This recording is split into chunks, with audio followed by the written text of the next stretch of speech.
Clube Pet CBN, com Tatiana Saque.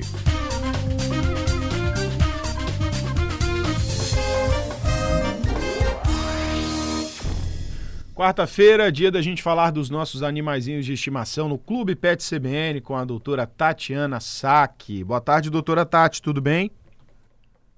Boa tarde, Zé Carlos. Boa tarde a toda a equipe e a todos os ouvintes da CBN.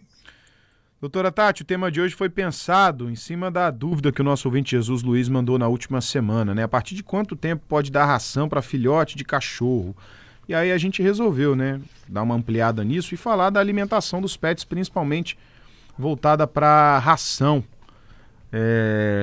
A importância, né, da alimentação do cachorro desde ele tá bebezinho e aí vai desenvolvendo, qual a ração tem que ser dada, como isso tem que ser pensado para alimentar o nosso pet.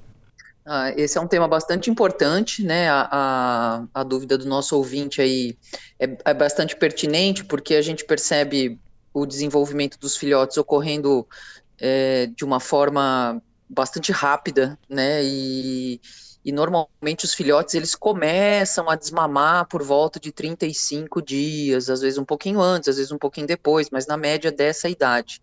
E muitos filhotes já começam a se interessar pela ração nessa fase, né? Então, a gente percebe que muitos vão atrás da mãe, quando a mãe vai se alimentar, eles vão junto, acabam se interessando. Então, via de regra, aí, a partir de uns 35, 40 dias, o animal, dependendo do tamanho do tamanho do filhote, né, do tamanho do grão de ração, ele pode começar a comer ração. Ou, eventualmente, existe uma papinha de desmame, que a gente faz uma transição ali entre o desmame e a alimentação sólida, mas na grandíssima maioria das vezes não é preciso essa transição, eles acabam fazendo a transição sozinhos e aí passam a se alimentar uma parte de ração, uma parte de leite, a própria mãe começa a rejeitar esse filhote, né, e ele acaba dando mais atenção realmente para a alimentação sólida.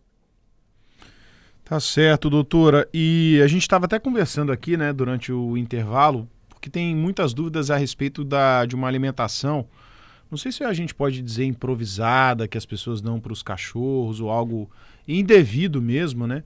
De que, por exemplo, aquele resto de comida, né? A pessoa fez um almoço ali, aí sobrou um arroz, sobrou um ensopado, sobrou uma carne, aí junta tudo, mistura com uma farinha ali, e aquilo é a alimentação do cachorro diária. Isso não está certo, né? Ou pelo menos não é o adequado. Hoje em dia a gente vê, assim, a gente não vê mais tanto isso acontecendo, né? Na verdade, os animais, eles, assim, os cães especialmente, eles se aproximaram do ser humano pela facilidade de se alimentar dos restos da nossa comida, né? A ração, ela acabou sendo incorporada no dia a dia dos animais há algumas décadas, né? Mas hoje a gente sabe que a grande maioria das rações, elas são balanceadas para fornecer todos os nutrientes que o animal precisa, e a comida de panela, ela acaba realmente sendo, por assim dizer, desbalanceada, né? Ela não vai ter todos os nutrientes que o animal precisa, muitas vezes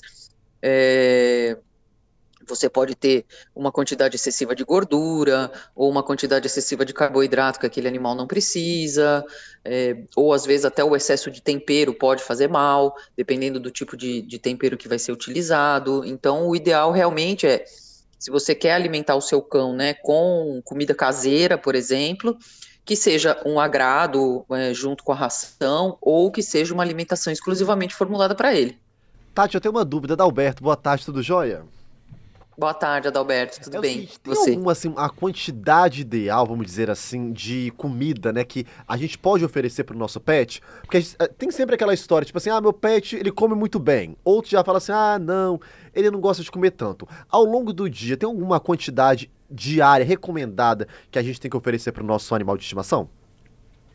Então, aí, essa quantidade, ela vai variar. Tem sim, né? Lógico. Aí a quantidade que um animal de 2 quilos vai comer é diferente da quantidade de um animal de 30 quilos.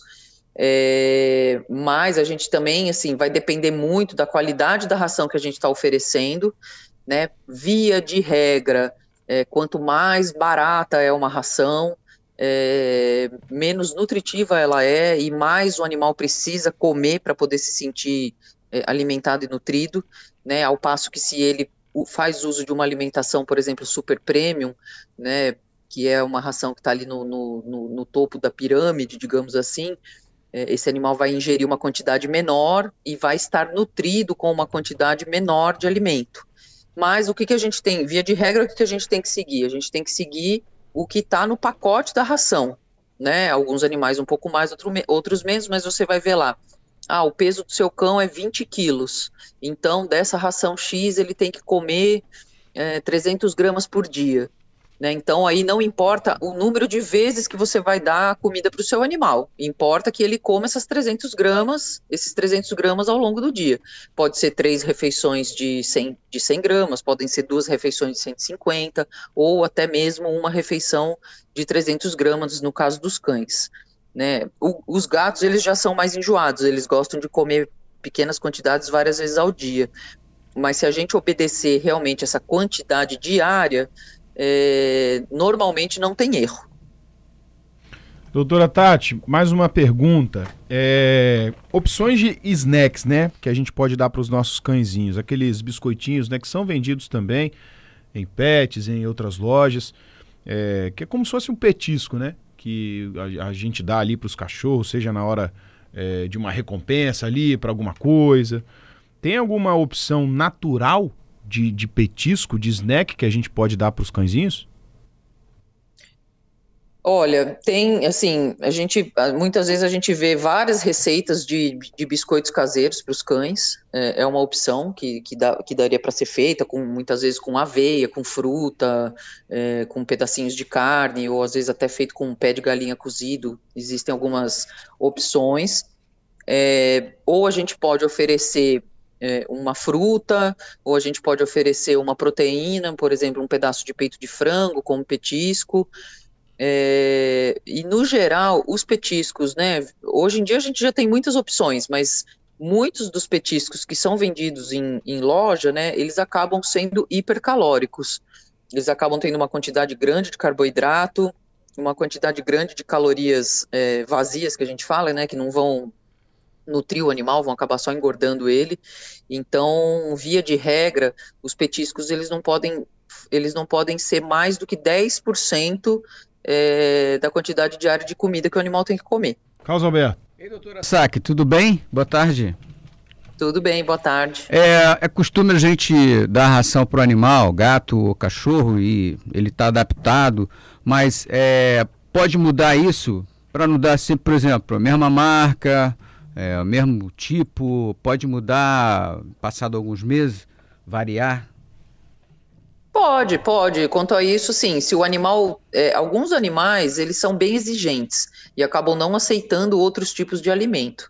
Mas, às vezes, você tem uma ração que tem sabores diferentes, ou você tem marcas diferentes, mas que estão ali no mesmo patamar de qualidade. Alguns clientes gostam de alternar, porque percebem que o animal acaba enjoando um pouco do alimento. O que não é interessante é você alternar a qualidade do produto que você está usando. Né? Você está lá, de repente, dando um alimento super premium para o seu cão num mês, e no outro mês você está dando uma ração de combate, aquelas de entrada que custam baratinho, entendeu? Então isso aí não é interessante. Ainda... desculpa, doutora. Se for fazer, é interessante que se faça uma transição ali para o animal não estranhar, não ter uns quadros de diarreia, né? Mas assim, no geral não é recomendado essa troca, essa mudança brusca de qualidade de produto. A questão da alimentação interfere na pelagem do animal? Às vezes o gato está soltando muito pelo, ou o cachorro, isso tem a ver realmente com a alimentação? Pode ter, que ajude? Pode acontecer de você ter um animal comendo determinado alimento e a pele não estar legal, e muitas vezes você troca por um alimento de qualidade superior e a pelagem desse animal acaba melhorando, tá? Agora a gente percebe também que às vezes tem animais que comem rações muito boas, mas ainda assim, né, tem uma pelagem que não está muito bacana, ou tem um problema de pele, e muitas vezes a gente entra com algum tipo de suplementação que ajuda especificamente na pelagem, mas pode acontecer sim. Tá bom. Doutora, rapidamente aqui um comentário, na verdade, do ouvinte Hércules. Ele disse que ele coloca junto da ração cenoura, maçã, banana, ovo, 2 vezes ao dia. Diz que uma pela manhã e pela noite, e outra pela noite. Cenoura, banana e maçã bem picadinho. É uma boa? São ótimos alimentos, são alimentos excelentes. Se o animal não tiver nenhuma restrição alimentar, não vejo muito problema. O que a gente tem que tomar cuidado é para a gente não desbalancear a alimentação do animal com excesso de outras coisas, né? Então, como eu falei, aí, por exemplo, nesse caso, esses complementos eles poderiam fazer parte aí em torno de 15 a 20% da alimentação do dia. Tá, para você não sofrer um desbalanceamento ali da alimentação. Mas são ótimos alimentos, todos eles. Antes da gente encerrar, Carla disse que ouviu dizer que iogurte natural é bom para misturar na ração. É bom mesmo?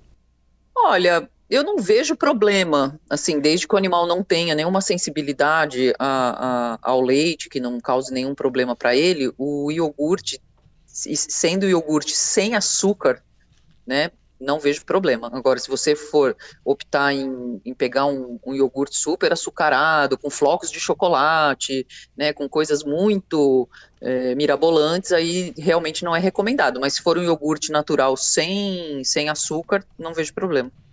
Tá certo. Doutora Tati Sack, no Clube Pet CBN, todas as quartas-feiras aqui no Cotidiano. Doutora, obrigado, até semana que vem. Eu que agradeço, até a próxima quarta.